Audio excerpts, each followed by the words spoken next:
साइलिएंट पोल type. कौन सी साहब? साइलिएंट पोल type. Speed क्या होता है? कम होता है। एक्सियल लेंथ क्या होता है? कम होता है। गोलाई क्या होती है? ज्यादा होती है। साउंड क्या देता है? ज्यादा देता है। उसका प्रयोग यहां पर करते हैं साथियों। दायां हाथ का नियम आप जानते हैं। दाहिने हाथ की 3 उंगलियां अंगूठा, तर्जनी और मध्यमा को इस तरह से फैलाते हैं कि तीनों उंगलियां एक दूसरे के लंबवत होती है। ऐसी परिस्थिति में साहब मेरा अंगूठा किसको बताता है? चालक के मोशन ऑफ कंडक्टर को बताता है। मेरी तर्जनी किसको बताती है? चुंबकीय क्षेत्र को। तो मेरे रोटेशन ऑफ कंडक्टर के लंबवत में आपकी चुंबकीय क्षेत्र है। तो मेरा मध्यमा किसको बताता है? इंड्यूस ईएमएफ की दिशा को बताता है। वहां पर जस्ट मामला उल्टा हो जाता है। मेरा डायरेक्शन ऑफ करंट को कौन बताता है? मध्यमा। मेरी चुंबकीय क्षेत्र को तर्जनी और अंगूठा कंडक्टर के मोशन ऑफ कंडक्टर को बताता है, क्योंकि वहां मैकेनिकल फोर्स हमको चाहिए। इसीलिए सब चीजें जस्ट विपरीत हो जाती है। इसलिए दाहिने हाथ का उल्टा बायां हाथ हम लोग लेते हैं।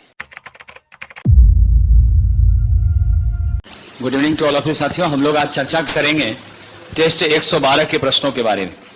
हमारा आज का पहला प्रश्न है और आप सब जानते हैं, यह प्रश्न कह रहा है कि त्रिक आर्मेचर कुंडलन यानी आपका 3 फेज का जो आर्मेचर वाइंडिंग है उसमें हमारी ब्रश डैश खंड से संपर्क कर रहा है। तो हमारी आर्मेचर वाइंडिंग जो है उसके ब्रशेस कितने खंड से संपर्क करेंगे? स्वाभाविक सी बात है, 3 फेज की आपकी आर्मेचर कुंडली है तो 3 फेज का मेरा आर्मेचर वाइंडिंग है, तो नेचुरली हमारा क्या हो जाएगा? आपकी ब्रशेस को भी क्या करना होगा? सभी फेज का, मान लीजिए आपका आर वाई बी फेज है। आप सब जानते हैं सभी 120 के फेज अंतर पर होता है। आर और वाई के बीच में 120, वाई और बी के बीच में 120, बी और आर के बीच में भी कितना? 120। तो सबकी शिफ्टिंग क्या हो रही है? 3 3 3। तो हमारी शिफ्टिंग कितने पे हो रही है? एक दूसरे के 3 सेगमेंट पर होगी। तो राइट आंसर आपका क्या हो जाएगा? 3 हो जाएगा।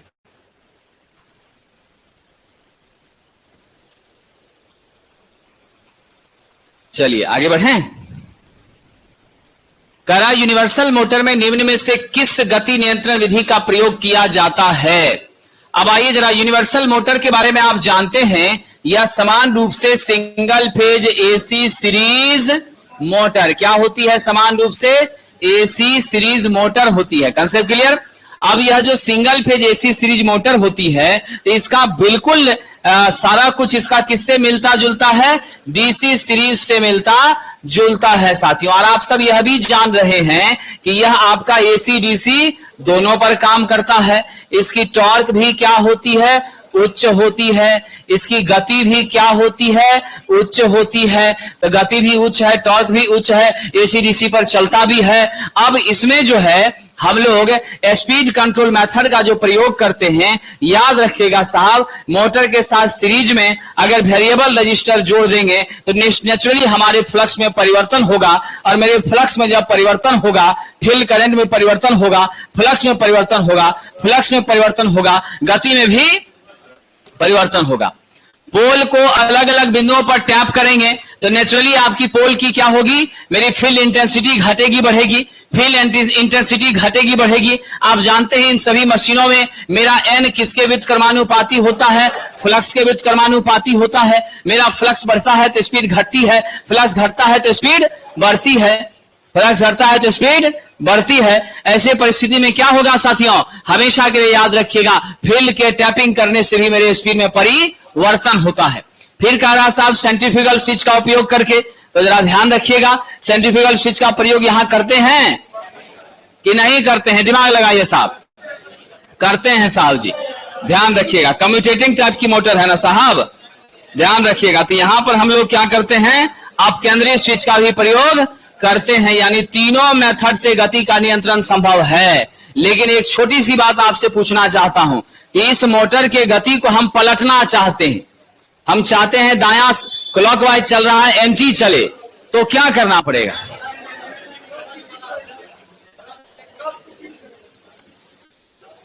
और भी कुछ करेंगे? आर्मेचर के वाइंडिंग के कनेक्शन को बदल करके, या नहीं तो फील्ड वाइंडिंग के टर्मिनल को कनेक्शन को बदल करके, ये दोनों काम करके हम इसके रोटेशन के डायरेक्शन को बदल सकते हैं। क्योंकि इसका पूरा जो नेचर है वो किसके जैसा है? डीसी सीरीज के जैसा है। तो जो गतिविधि डीसी सीरीज में हम करते हैं वही यहां पर भी हम लोग करने का काम करेंगे। चलिए आगे बढ़े विद्यार्थी जी।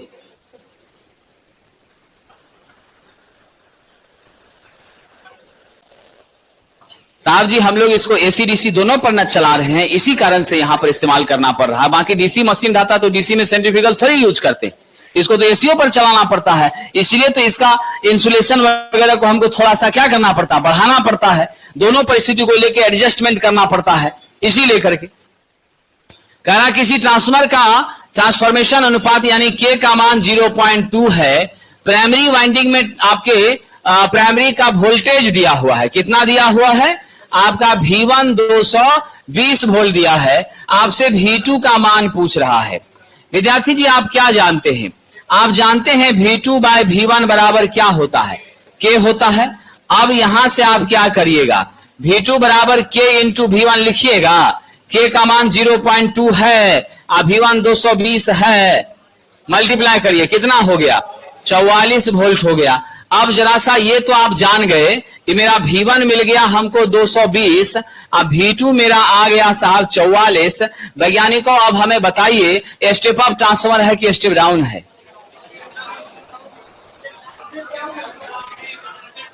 स्टेप डाउन है। स्टेप अप वाला कोई है जी? आप स्टेप अप वाले हैं, चलिए। आखिर सब टीम में कुछ सदस्य रहना चाहिए तब ना खेल में मजा आता है। 220 मेरा प्राइमरी है, इनपुट में 220 दिए, आउटपुट में 44 मिल रहा है, दिए हैं ज्यादा मिला है कम, तो मेरा मान घटा है ना जी, तो क्या है निश्चित रूप से स्टेप डाउन है। अब स्टेप डाउन है तो छोटा सा सवाल पूछते हैं, ये स्टेप डाउन है तो I1 बड़ा कि I2 बड़ा? स्टेप डाउन है तो वोल्टेज V1 बड़ा V2 छोटा, करंट कौन सी बड़ी कौन सी छोटी? बिल्कुल सही विद्यार्थी जी, I2 बड़ी और I1 छोटी, यानी करंट में उल्टा रिलेशन होता है, इसीलिए तो ओम का नियम यहां लागू नहीं होता है। हमेशा याद रखिएगा, जिधर मेरा वोल्टेज बढ़ता है उधर करंट घटती है, और जिधर वोल्टेज घटता है उधर करंट बढ़ जाती है, इसलिए I2 का मान क्या होगा, ज्यादा होगा, I1 मेरी क्या होगी, कम होगी। चलिए साहब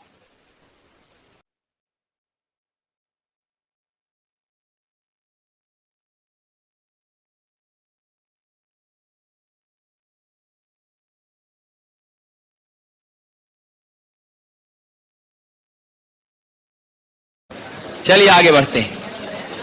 कह रहा 400 वोल्ट 50 हर्ट्ज का इंडक्शन मोटर है, फ्रीक्वेंसी 50 हर्ट्ज दे दिया है, आपका रोटर का स्पीड NR 715 RPM दे दिया, कितना दे दिया विद्यार्थी, 715 RPM दे दिया है। आपसे कह रहा है पोल बताइए। साहब आप रिलेशन जानते हैं, NS बराबर 120 F/P होता है, यहां से लिखिएगा NS इंटू P बराबर 120 F। अब P बराबर क्या लिखिएगा, 120 F/NS लिखिएगा। आइए जरा इसी फॉर्मूला पर डायरेक्ट बैठा देते हैं, काहे ल मानेंगे कुछ, तो हम लोग कर लेते हैं P बराबर 120 गुना 50, आप बाय कर दीजिए 715, आपका 8.39 आता है। कभी भी पॉइंट में मेरा पोल हो सकता है या कभी भी ऑड हो सकता है, नहीं, जब भी होगा जोड़े में होगा, इवन होगा, इसीलिए हम क्या ले लेंगे, 8 पोल ले लेंगे। राइट आंसर क्या हो गया, 8 हो गया। ऐसे भी आप जानते हैं कि मेरा स्पीड रेगुलेशन 2 से 5% होता है, उससे ज्यादा होता नहीं है। ये 715 है तो NS मेरा 750 होगा, और 750 होगा तो नेचुरली 8 ही मेरा पोल होगा। चलिए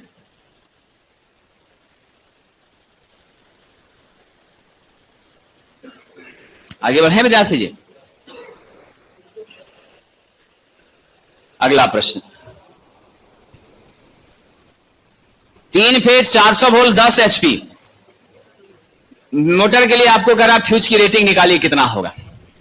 तो साहब हम लोगों को नॉर्मली यहां पे ये नहीं बताया गया है कि आपका मीट्रिक HP है कि HP है। समान बोलचाल में हम लोग क्या कर लेते हैं, 1 HP बराबर 746 वाट को मानकर चलते हैं। अब मेरे पास 10 HP है तो हम क्या करेंगे, 10 गुना 746 कर देंगे, 7460 वाट मेरा क्या हो गया, मशीन का आउटपुट हो गया। ये क्या है विद्यार्थी, मशीन का आउटपुट पावर है, याद रखिएगा। अब आपको जहां मालूम है P इनपुट क्या होती है, √3 VI cos फाई होती है, यही होती है। अब हमको निकालना क्या है साहब, मुझे निकालना है करंट का मान, तब ना मुझको फ्यूज रेटिंग निकलेगा। तो हम करंट का मान निकालने के लिए क्या करते हैं, आपके आउटपुट का पावर आप बटा कर दीजिए साहब, आउटपुट आप बटा कर दीजिए आप क्या, √3 V cos φ गुना एफिशिएंसी कर दीजिएगा। क्या कर दीजिएगा साहब, गुना क्या करेंगे, एफिशिएंसी कर देंगे। नहीं, अब एफिशिएंसी से जब मल्टीप्लाई करिएगा तो इस क्वेश्चन में थोड़ा सा मिस्टेक मुझे लगता है कर दिया गया है। अच्छा, इस तरीके से करने की जरूरत नहीं है, यदि एफिशिएंसी दिया रहेगा तब करेंगे, बाकी इसमें डायरेक्ट कर देंगे, है ना। बाकी इसमें क्या करेंगे, डायरेक्ट कर देंगे। जब हमको एफिशिएंसी दिया नहीं है तो डायरेक्ट हम लोग लेके चल जा सकते हैं। डायरेक्ट लेके चलते हैं तो क्या हो जाएगा, डायरेक्ट लेके चलते हैं तो I बराबर P/V हो जाएगा। P मेरा हो रहा है 7460, बटा नीचे वोल्टेज कितना करिएगा 400, सिंप्लीफाई करिए तो क्या आ रहा है, एक सेकेंड विद्यार्थी जी, 7460 डिवाइडेड बाय 400 18.65 आ रहा है। और नॉर्मली हम लोग क्या करते हैं, 1.5 गुना करते हैं तो लगभग कितना आ रहा है, इसका 1.5 गुना करेंगे, ये एम्पियर में आया।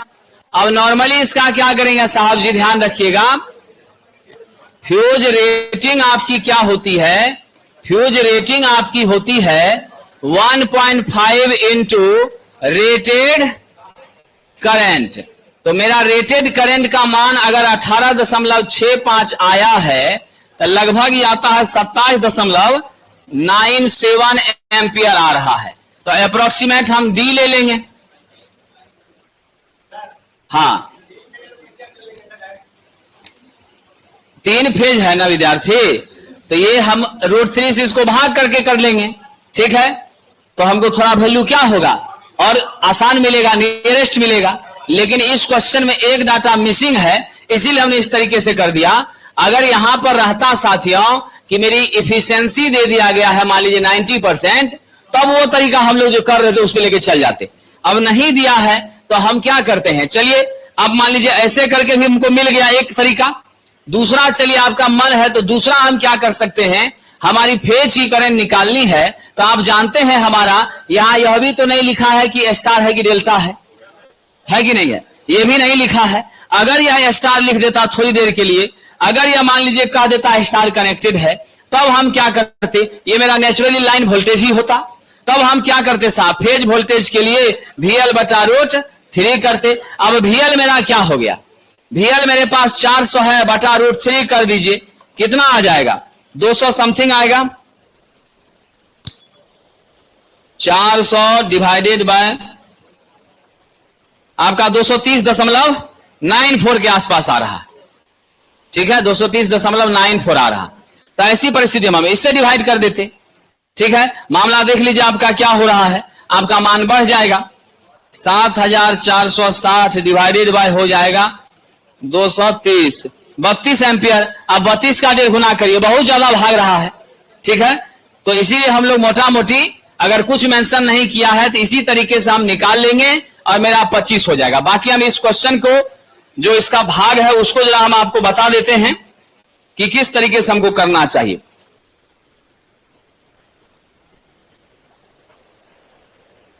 आइए साहब, अगर यहां पर ऐसा दे देता है, 2 चीजें, इसको आप लोग नोट कर लिए।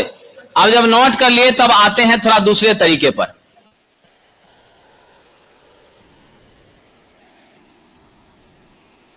दूसरा है, यदि इसी क्वेश्चन में आपको पावर फैक्टर दे दिया 0.7, ठीक है, आपको इफिशियंसी दे दिया 90%, ठीक है, तब आपसे कह रहा फ्यूज का रेटिंग निकालिए।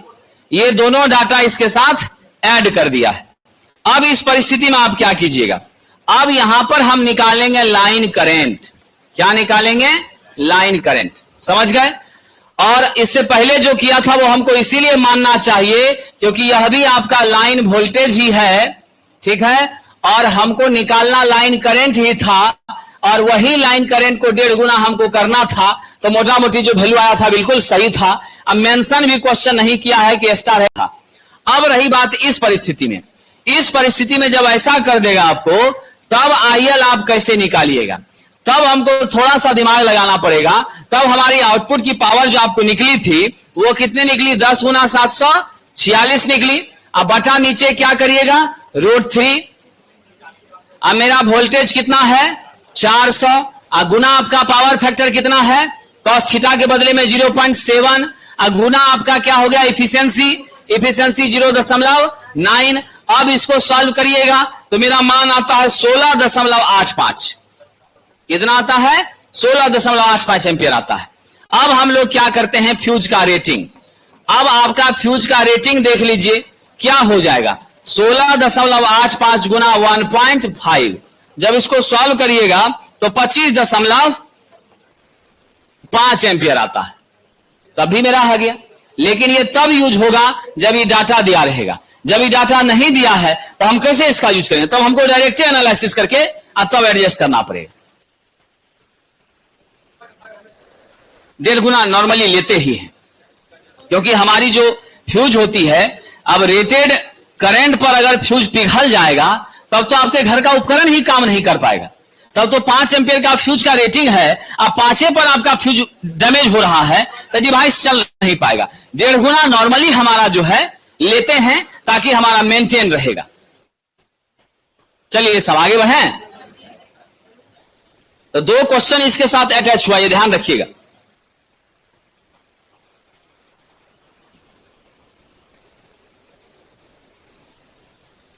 चलिए विद्यार्थी जी आगे बढ़ते हैं।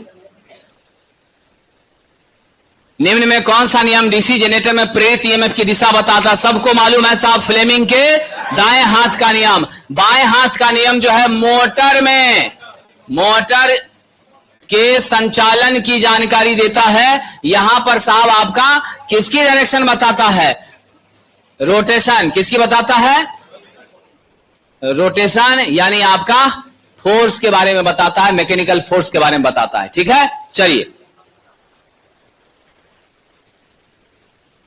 अब हमारा फ्लेमिंग का दायां हाथ का नियम आप जानते हैं। दाहिने हाथ की 3 उंगलियां अंगूठा, तर्जनी और मध्यमा को इस तरह से फैलाते हैं कि तीनों उंगलियां एक दूसरे के लंबवत होती है। ऐसी परिस्थिति में साहब मेरा अंगूठा किसको बताता है, चालक के मोशन ऑफ कंडक्टर को बताता है। मेरी तर्जनी किसको बताती है, चुंबकीय क्षेत्र को। तो मेरे रोटेशन ऑफ कंडक्टर के लंबवत में आपकी चुंबकीय क्षेत्र है। तो मेरा मध्यमा किसको बताता है, इंड्यूस ईएमएफ की दिशा को बताता है। वहां पर जस्ट मामला उल्टा हो जाता है। मेरा डायरेक्शन ऑफ करंट को कौन बताता है, मध्यमा। मेरी चुंबकीय क्षेत्र को तर्जनी, और अंगूठा कंडक्टर के मोशन ऑफ कंडक्टर को बताता है, क्योंकि वहां मैकेनिकल फोर्स हमको चाहिए। इसीलिए सब चीजें जस्ट विपरीत हो जाती है। इसलिए दाहिने हाथ का उल्टा बायां हाथ हम लोग लेते हैं। ठीक है विद्यार्थी जी, चलिए आगे बढ़ते। सूक्ष्म जल विद्युत प्रणाली में किन्हें घटक के रूप में प्रयोग किया जाता है साहब? अब जरा देख लीजिएगा, आप सबका जो हमारा है साथियों स्मॉल हाइडल पावर प्लांट है। अब कैसा भी हाइडल पावर प्लांट हो, उसमें निश्चित रूप से रिजर्वायर होगा, बांध बनेगी, पेन स्टॉक होगा, फोरवे होगा, बाढ़ के समय में पानी को, एक्स्ट्रा पानी को रिलीज करने के लिए, सर्ज टैंक होगा पानी के प्रेशर को कम करने के लिए, फिर पेन स्टॉक होगी जो पानी में काइनेटिक एनर्जी बढ़ाने के लिए, और फिर वह पानी का बढ़ा काइनेटिक एनर्जी इनलेट वाल्व पर प्रेशर को नियंत्रित करके जब टरबाइन पर पड़ेगा, और तब टरबाइन का ब्लेड आपका क्या होगा, घूमेगा। और जब टरबाइन की ब्लेड घूमेगी और वो कपल किससे होगी, अल्टरनेटर से। कौन सी अल्टरनेटर, साइलिएंट पोल टाइप। कौन सी साहब, साइलिएंट पोल टाइप। स्पीड क्या होता है, कम होता है। एक्सियल लेंथ क्या होता है, कम होता है। गोलाई क्या होती है, ज्यादा होती है। साउंड क्या देता है, ज्यादा देता है। उसका प्रयोग यहां पर करते हैं साथियों। और याद रखिएगा, इसमें सबसे महत्वपूर्ण अंग कौन है, इसका महत्वपूर्ण अंग साहब आपका टरबाइन है। यह होना ही चाहिए, इसके बिना सिस्टम काम नहीं कर पाएगा। साहब जी ये चित्र जो दिखाया है पैरेलल और क्रॉस में 4 टर्मिनल वाला, विद्यार्थी क्या है, इंटरमीडिएट स्विच है। कैसा स्विच है, इंटरमीडिएट। एक बल्ब को 4 अलग अलग जगह, 3 से ज्यादा जगहों से क्या करता है, नियंत्रित करता है। लेकिन इसके संचालन के लिए 2 वे की भी मदद हमको लेनी पड़ती है, ये याद रखिएगा। चलिए आगे बढ़ते विद्यार्थी।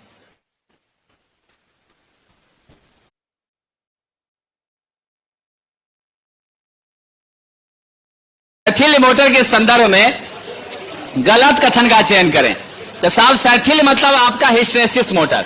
साहब हिस्टैरिसीस आपका सिंगल फेज सिंक्रोनस मोटर है, और आपका यह सिंक्रोनस मोटर कैसा है? अनएक्साइटेड है, यानी इसको एक्साइटेशन देना नहीं पड़ता है। कितने स्पीड पर चलती है? NS बराबर 120 F/P पर चलती है। कोई साउंड देता है क्या? नहीं, साउंडलेस होती है। इसके रोटर पे ना वाइंडिंग, ना दांत, ना खांचा, कुछ नहीं होता है, पूरा प्लेन होता है साहब। इसका इस्तेमाल हम कहां करते हैं? साउंड इक्विपमेंट में करते हैं, वीडियो रिकॉर्डर सब में करते हैं साहब, ये ध्यान रखिएगा। अब कह रहा है कि कौन सी बातें इसके बारे में गलत है, तो गलत स्टेटमेंट बताइए विद्यार्थी जी, क्या होगा साहब? कह रहा समान बीमा के प्रेरण मोटर की अपेक्षा, समान बीमा के प्रेरण मोटर की अपेक्षा क्या करता है साहब? 2 गुना जो है सो आउटपुट देता है। तो अनर्थ वाली बात हो गई।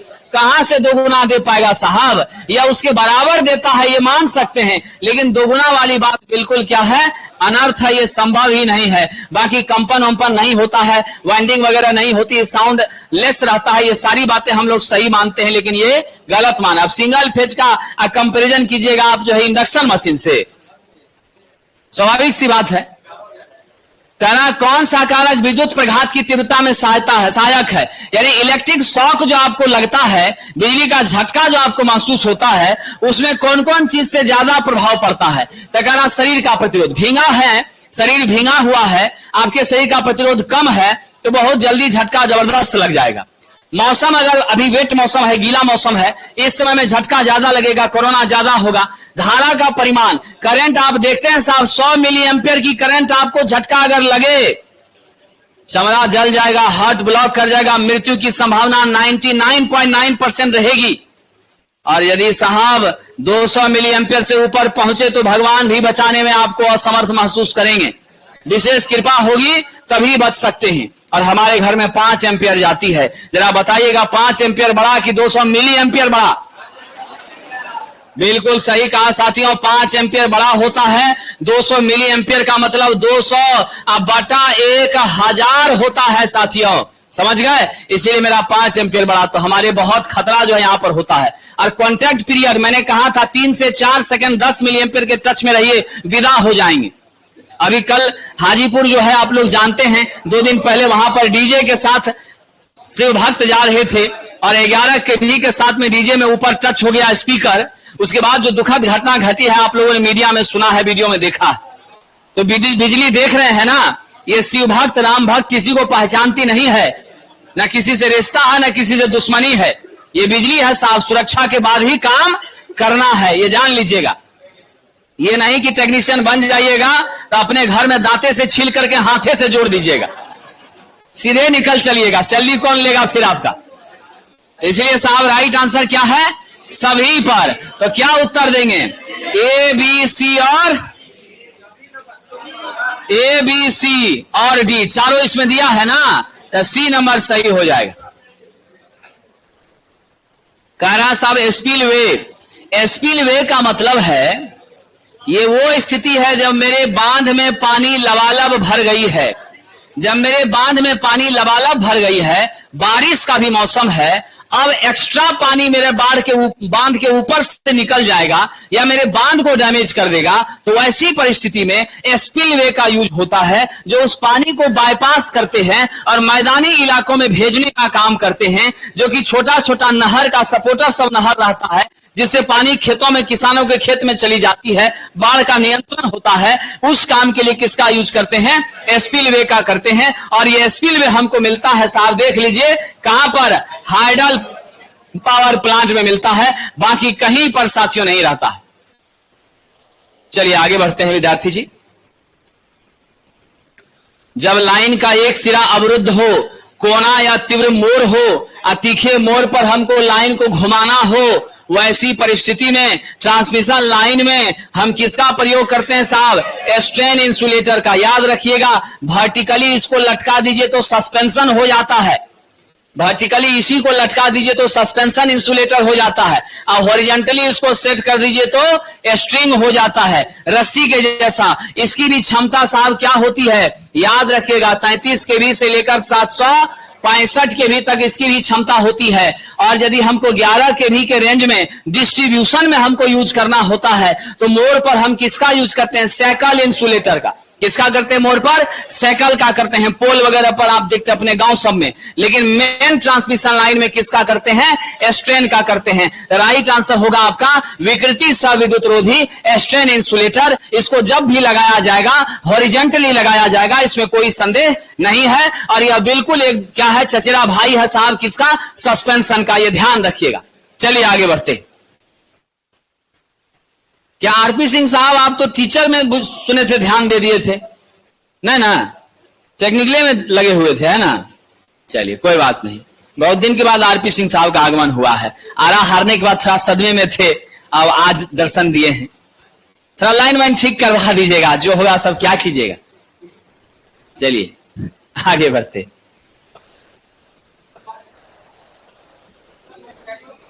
डिस्ट्रीब्यूशन में साइकिल होगा, ट्रांसमिशन में स्ट्रिंग होगा।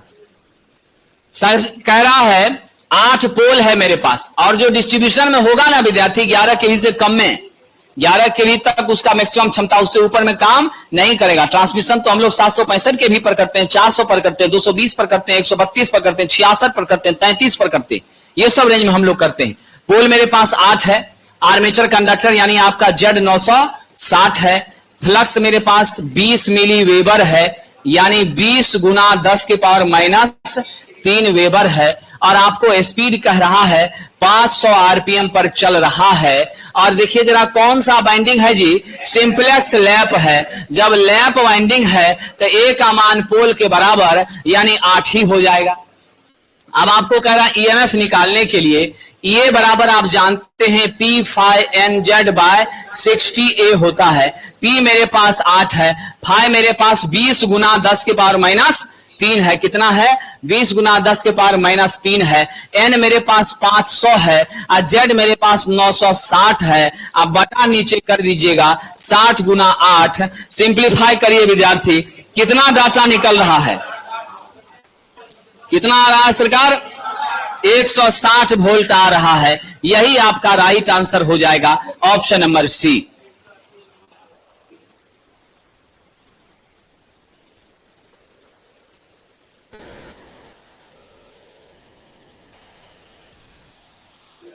ऐसा पूछा नहीं जाता है, पूछा ही था। समझे कि नहीं? ऐसा पूछा जाता नहीं, पूछा ही था।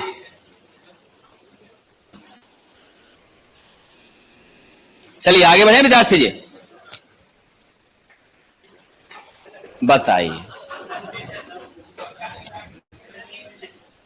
ब्रह्मा जी अपना पूरा भंडारा जब समेट के अंदर चले गए और ताला लगा रहे थे, ए साहेब हल्का सा रुकिएगा जरा सा, बताइए। फोटो पहले ले लीजिए, लिखने का काम बाद में कीजिए। इससे क्या होगा कि सेफ और सुरक्षित रहेगा। लिख लिए तो लिख लिए, नहीं तो व्यवस्था तो सेट है ही। यह मामला है। कह रहा है संकेंद्र कुंडलक के संदर्भ में कौन सी बातें साहब जी गलत है, उसका चयन करिए। कह रहा है इसमें शीतरंग के लिए अधिक स्थान मिलता है। बड़ा ध्यान दीजिएगा, क्वेश्चन बड़ा कठिन है।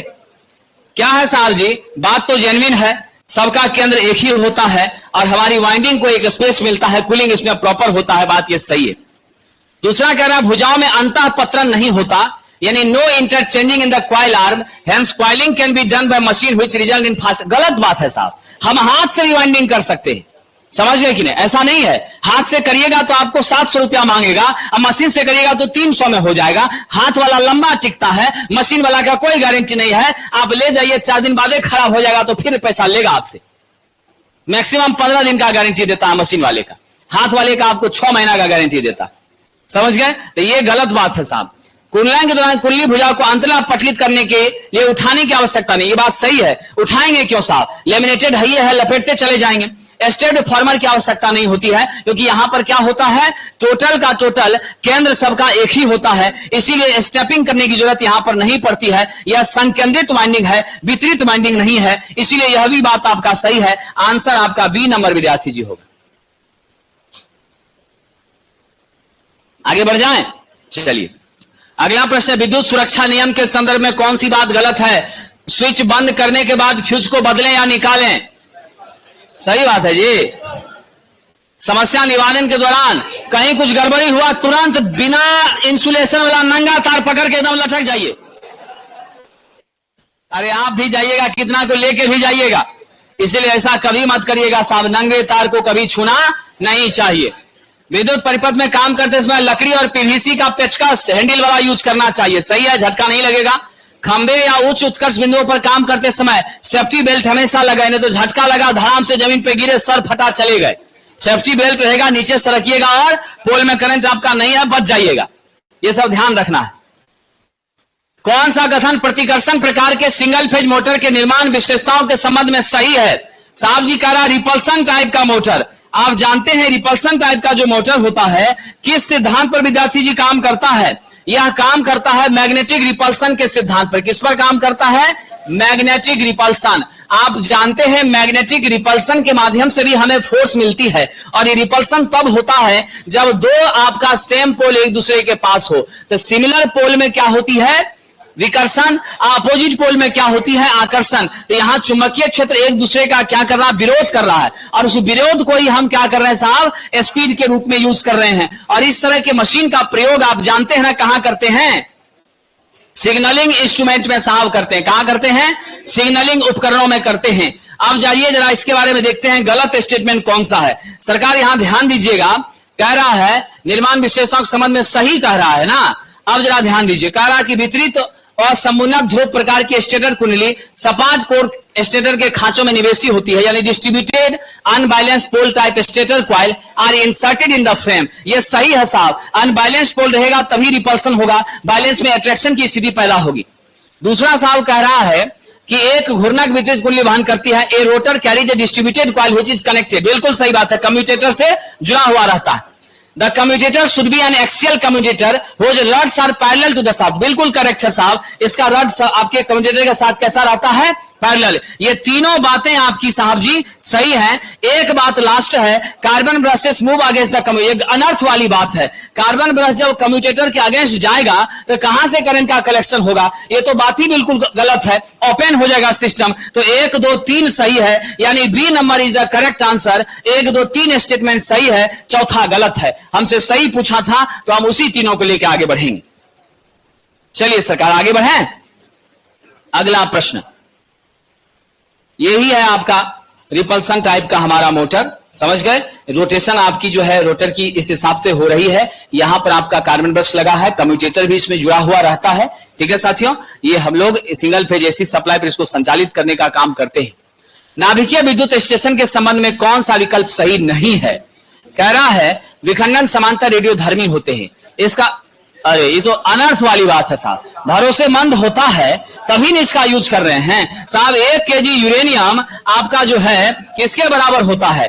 आपका 4500 टन कोयला के बराबर होता है। झोला में यूरेनियम लेके जाते हैं और उतना बिजली हम पैदा कर लेते हैं, तो कितना हमारे लिए कैसे भरोसेमंद नहीं है? हाँ, रेडियोधर्मी तो होता ही है, स्वास्थ्य पर नुकसान तो इसका होता ही, इसीलिए तो सैलरी इसमें बढ़िया मिलता है। आप जो भी व्यक्ति काम करता है एनपीसीआईएल में, उसका नेचुरल एज अगर 70 वर्ष होगा तो 10 साल उसका घट जाता है, 60 में उसको जाना पड़ेगा। ये जान लीजिए साहब। थोक विद्युत उत्पादन हेतु इस प्रकार का संयंत्र किफायती है। सही बात है, बल्क अमाउंट में, क्योंकि ये बेस लोड प्लांट है साहब। बल्क अमाउंट में पावर जनरेशन का काम करता है। ईंधन बहुत कम लगता है। देखिए ना कैसे झोला में लेके आए थे, बिजली पैदा करके चल दी। स्वाभाविक सी बात है। तो 1 किलो यूरेनियम झोले में लीजिएगा जी, पॉलिथीन में लीजिएगा और क्या कीजिएगा? ये तो 20-25 किलो उठा लेगा। लड़का है मजबूत लड़का,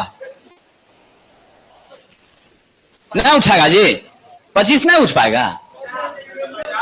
बताइए,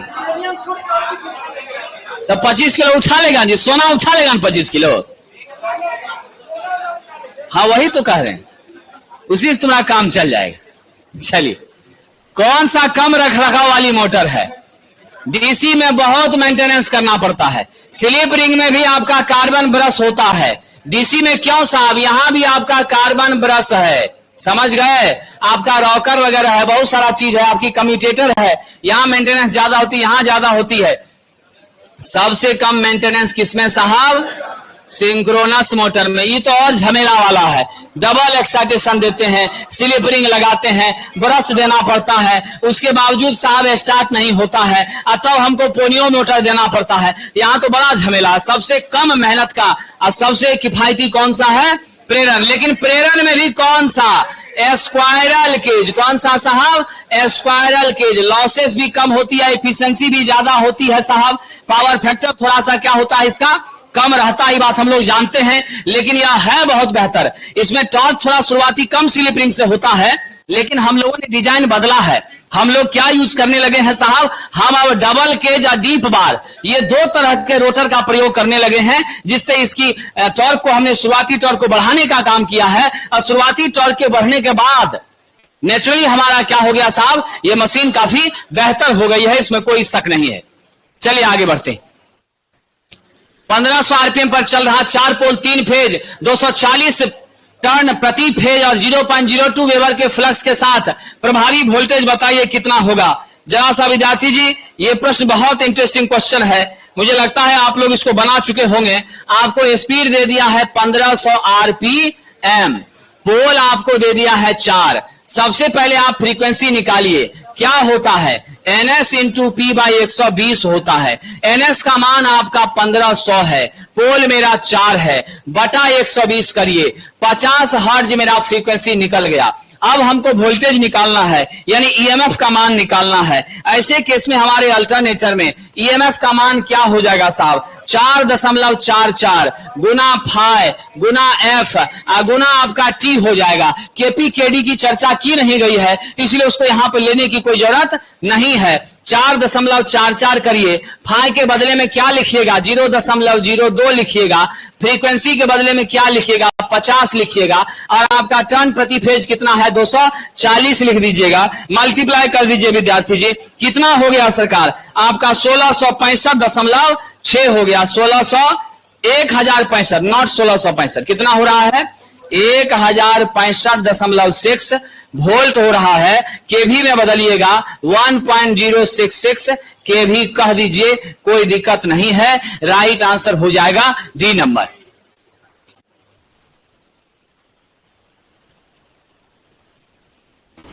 चलिए सरकार, अगले प्रश्न की ओर चलते हैं।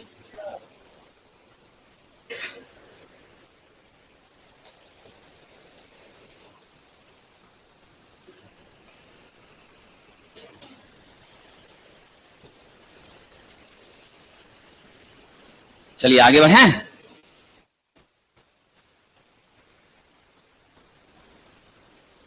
डिक लैप कुंडलन, यानी आपका साहब डुप्लेक्स लैप वाइंडिंग। क्या हो गया? Duplex lap winding. साथियों, आप सबको मालूम है डुप्लेक्स लैप होता है तो मेरे A का मान 2P हो जाता है। ट्रिप्लेक्स होता है तो क्या होता है? A बराबर 3P होता है। क्वाडर प्लेक्स होता है तो A बराबर 4P होता है। और विद्यार्थी आप जानते हैं सिंप्लेक्स होता है, क्या होता है? सिंप्लेक्स लैप होता है तो A बराबर P होता है। मैंने आपको बताया था डुप्लेक्स में मेरा कितने का शिफ्टिंग? 2 सेगमेंट की शिफ्टिंग होती है, ट्रिप्लेक्स में 3, क्वाडर प्लेक्स में 4। यहां देखिए 1 नंबर पे दूसरा पर है, 2 नंबर पे फिर तीसरा पर है, 3 फिर चौथा पर है। एक एक का गैप हो रहा है, यानी एक छोर यहां, दूसरा छोर 2 नंबर में, 1 + 1 = 2, एक का गैप हुआ नौजवान। अब यहां क्या है? 1 नंबर में, ये 3 नंबर में, 1 + 2 = 3। कॉइल का पहला सिरा 1 नंबर, कॉइल का दूसरा सिरा 3 नंबर, कॉइल का पहला सिरा 2 नंबर, आप दूसरा सिरा 5 नंबर, यानी आप क्या देख रहे हैं? सॉरी 4 नंबर, पहला 2 नंबर में, दूसरा 4 में। फिर इसके लिए पहला देखिए 4 में, दूसरा 6 में, तो 4 + 2 = 6 होता है, 1 + 2 = 3 होता है। तो हमारे डुप्लेक्स में क्या होता है साहब? एक सिरा जिसमें भी सेगमेंट में रहे उसके 2 बाद, यानी तीसरे नंबर पर कौन सी होगी? दूसरा छोर होगा, यानी 2 सेगमेंट का क्या होता है? गैप होता है। और इसीलिए साहब क्या कहेंगे हम लोग? राइट आंसर क्या देंगे? 2, यानी दूसरे कॉइल के 2 भाग के अग्रणी में ये प्राप्त होती है। डबल डबल, ट्रिप्लेक्स रहेगा तो 3, क्वाडरप्लेक्स रहेगा तो 4। बहुत बहुत धन्यवाद विद्यार्थी।